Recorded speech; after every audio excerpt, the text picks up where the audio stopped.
Street Genius, Part 22. Jimmy did make some money, although it was usually through the sketchiest of means, like selling another person's business ideas as his own, or finagling a loan from someone, or worse, talking someone into giving him equity in their startup. He actually occasionally talked people into paying him to do some public speaking about what I can't even imagine. The worst part was that Jimmy believed his own bullshit.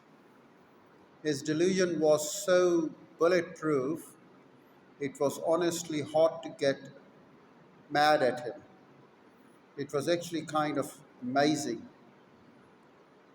Sometime in 1960s, developing a high self-esteem, having positive thoughts and feeling about oneself become all the rage in psychology. Research found that people who thought highly about themselves generally performed better and caused fewer problems.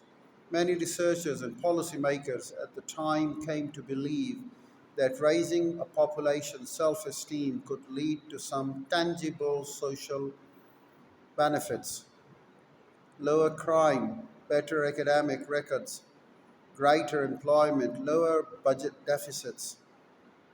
As a result, beginning in the next decade, in the 1970s, self esteem practices began to be taught to parents, emphasized by the therapist, politicians, and teachers, and instituted into educational policy.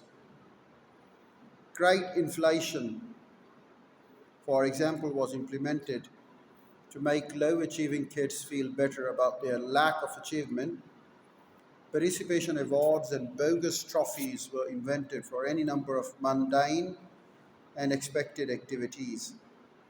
Kids were given main homework assignment. Kids were given inane homework assignments like writing down all the reasons why they thought they were special or the five things they liked most about themselves.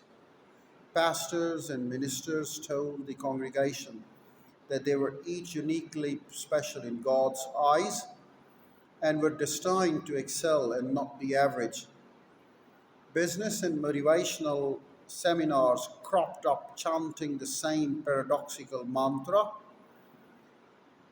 every single one of us can be exceptional and massively successful, but it's a generation later, and the idea and the data is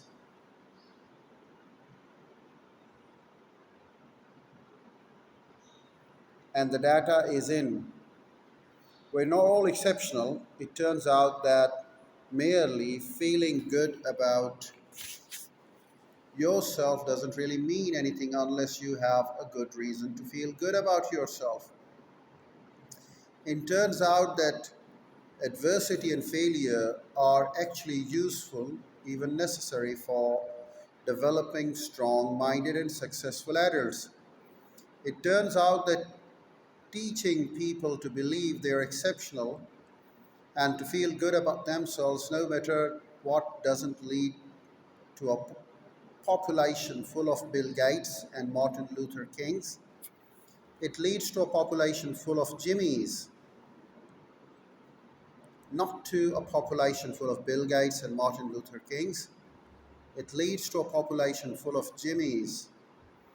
Jimmy, the delusional startup founder, Jimmy, who smoked pot every day and had no real marketable skills other than talking himself up and believing it.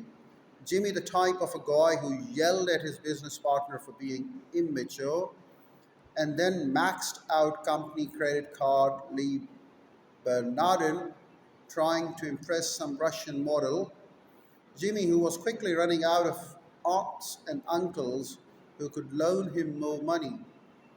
Yes, that confident, high self esteem Jimmy, the Jimmy who spent so much time talking about how good he was that he forgot to, actually do something.